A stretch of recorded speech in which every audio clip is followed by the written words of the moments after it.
Welcome to This Week in Sim Racing, August 10th edition. I'm Jessica Lopez. And I'm Sean Cole. And this show is sponsored by iRacing. If you're not a member yet, they have an introductory offer, 3 months for the price of one. That's right. And if you go to our website, click on any of the banners, they'll take you right to that deal. Yep, we're going to start things off with some news of iRacing. We have iRace Dash, created by Paul Sykes, and it's an app for your cell phone, Android users. Right. And this is kind of going to give you one of those virtual dashboards. I mean, it's going to give you an RPM gauge, gear indicator, all sorts of information, that the telemetry coming right from iRacing to that phone. Yep, this is pretty cool, and I like the little backlight there, but just got me wondering, how are you supposed to look at this dashboard as you're driving? I guess you can Velcro it up. That's what I'd advise. I mean, Darren has a tachometer. It's right there next to his screens. So maybe get an extra case for it and Velcro it, like you said, and definitely wouldn't want it on your lap, though. Well, you can do anything these days with cell phones, so that's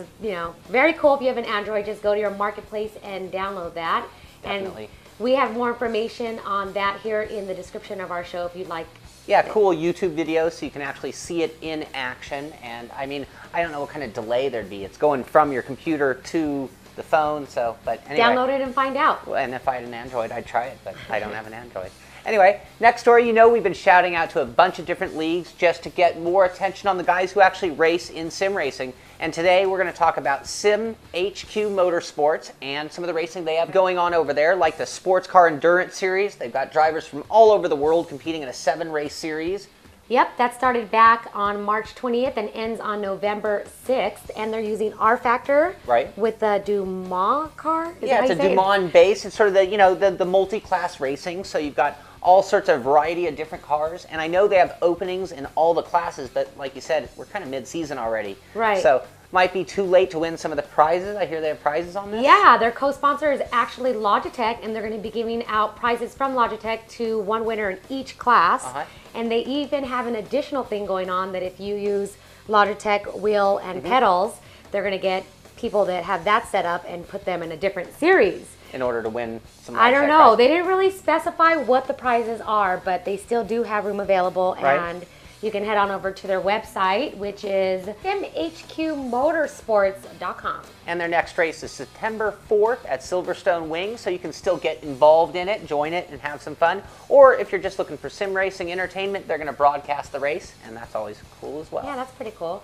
All right, next up we're going to show you some pictures here that we got from Virtual R, and it's of the newest edition of Fanatics Rennsport Cockpit, which we actually had on the show here before, but it looked nothing like this. No, ours was like a prototype. It was a rough around the edges. It looked nothing like this one. Now, this one, what you're looking at here, is made of completely of aluminum, and it also comes with 3 triple screen monitors, and they're actually 26-inch gaming monitors, all equipped with 3 Xbox 360s, 3 PS3s, all the controllers for all of those consoles. Am I missing anything here? A 5.1 digital surround sound system that's built into the seat of the cockpit. Pretty cool looking rig we got here. You know what I love about that rig? What? Well, I hear that Fanatics send us a rig, and I'm only hoping that it's that one. I don't know if they're actually sending us that rig. But anyway, the reason they're sending the rig is because we are going to the Tamiya Nationals at the end of the month, and we are going to take the Fanatic rig. We're going to take a copy of iRacing, and this is to be able to really open the eyes of some RC racers to sim racing. Yeah. And I'm encouraging all you sim racers out there, if you're in the Southern California area, just down in Aliso Viejo at the end of the month, we've got the Tamiya Nationals. Come join us. Yeah, come meet us, watch us do some sim racing, or RC racing. And sim racing. And watch the RC guys do some RC racing and some sim racing. It's going to be a good time, for sure. Absolutely. All right, well, speaking of rigs, we have a rig of the week to show you guys here, which we've been doing since last week, or a couple weeks actually. This is our 3rd one. You're right, and this one did not come from our forum. This actually is a story at In Racing News, and I'm glad that we're covering this one because it's one of my favorite things, and it's somebody who just took a lot of time, a lot of money to build a customized rig, and it's by Dean Vial, and there's a great write-up on the rig and the story behind Dean and his wife. They have been through some rough times, but sim racing and having a great project like this have helped them get through it. At his website, we found these photos that take you through the progression of his build. It starts off way back in time when it was just a chair pulled up to a TV, And then he went and acquired an off-road chassis that he really had to go to work on, cleaning it up, building a dash, building a monitor mount, primer and painting the thing. He even inverted his pedals before he could call it done. Yeah, he's put a few $1,000s into it and even said that he had to get a team of guys to help him build it. And it looks complete to me, but he calls it incomplete. A home-built rig will never be complete. I don't care how cool it looks. And this one looks great because it's like a real race car look. Right. I mean, it's amazing. He actually has his own blog where he talks about his sim racing experience, what he's running that day and how he did. So it's pretty cool that he's kind of dedicated to sim racing, and sim racing has been there for him throughout his troubles. Absolutely. We have links to his rig and his website and the story about him here in the description of the show. And if you'd like your rig featured on the show, go ahead and visit our forums. Yeah, post some pictures of it, tell us about it, and we'll definitely pick one of them for next week's show. All right, it's time for us to take a commercial break, and we'll see you guys when we return.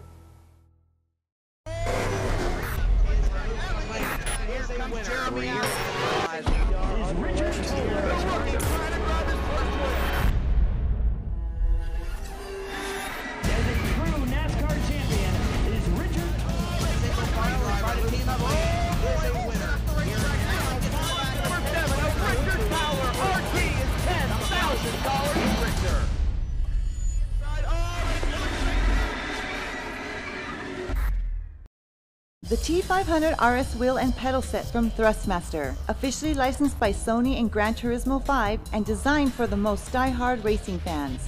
It has unmatched power and precision, it's backlash-free, and totally responsive. With this wheel and pedal set, users will go farther than ever before in their racing experience. To find out where to purchase the T500 RS, visit www.thrustmaster.com. Welcome back to the show, guys. We're going to start things off by talking about a partnership between Forza and the North American sports car series, Le Mans.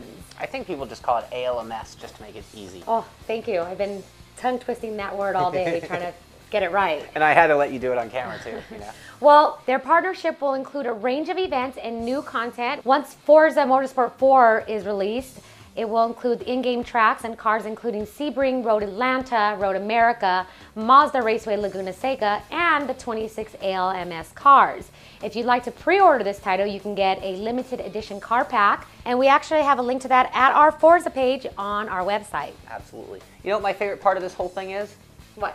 It comes with ESPN3 on the Xbox covering the ALMS races. So who needs TV, right? Yeah, or searching through 400 channels to find the race I'm looking for. It's right there on my Xbox. Pretty easy. Anyway, next up on the show is some rFactor, a new mod for rFactor. It's actually a preview of the A1GP series. Now, the A1GP no longer exists, but it and the Ferrari from it are being brought back to life in rFactor. The mod was made by Kyle Puttifer, and it included all 21 teams and the Beijing street circuit that was used in the series that was known as the World Cup of Motorsports. And for those of you who don't know what the World Cup of Motorsports is, it was 21 different teams being represented by 21 different nations. So, I mean, you've got a United States car in red, white, and blue and stripes. So, obviously, I like that one. But you got all 21 nations in that car pack, and that's very cool as well. Pretty cool little addition to rFactor. And speaking of rFactor, some modders that started their own developing company, Riza Studios, and came out with a newly released sim, GameStop Car, which he cannot stop playing. Me and Darren hours a night playing this one, still just gearing up for our review. Well, Alex Zokzok has released Vanport Raceway from rFactor, now available to GameStop Car. It's a former kart and ALMS venue from rFactor, but now it has some new textures, shaders, and trackside details, as well as a new summer atmosphere. The track even includes new paths for the AI cars that is specifically suited for GameStop Car, and they plan to bring 2 more tracks from rFactor into the title very soon. Which can only make a good game better, of right? course. And as we mentioned, he's been playing it, gearing up for our review of that title, which is actually the next thing that we will be releasing. Yeah, Darren and I have both every night, a couple of hours playing this game, just getting everything ready, and we're about to be done with that one. And if you want to be notified when we release that show, make sure that you sign up and register as a YouTube member and visit us at our website, InsideSimRacing.tv, and become a member there as well so you can talk to us in our forums. Yeah, and I got to say, head over to our forums. If you're watching on YouTube, get over to InsideSimRacing.tv, get in the forums because you're going to be blown away at how much more information about sim racing there is there than just on our show here today. And on that note, that wraps up This Week in Sim Racing August 10th edition. Checkered flag is out, and so are we. And it also comes with 3 triple screen monitors, 26, oh, hold on, why keep messing it up? All right, I'm gonna do it really this time. Okay.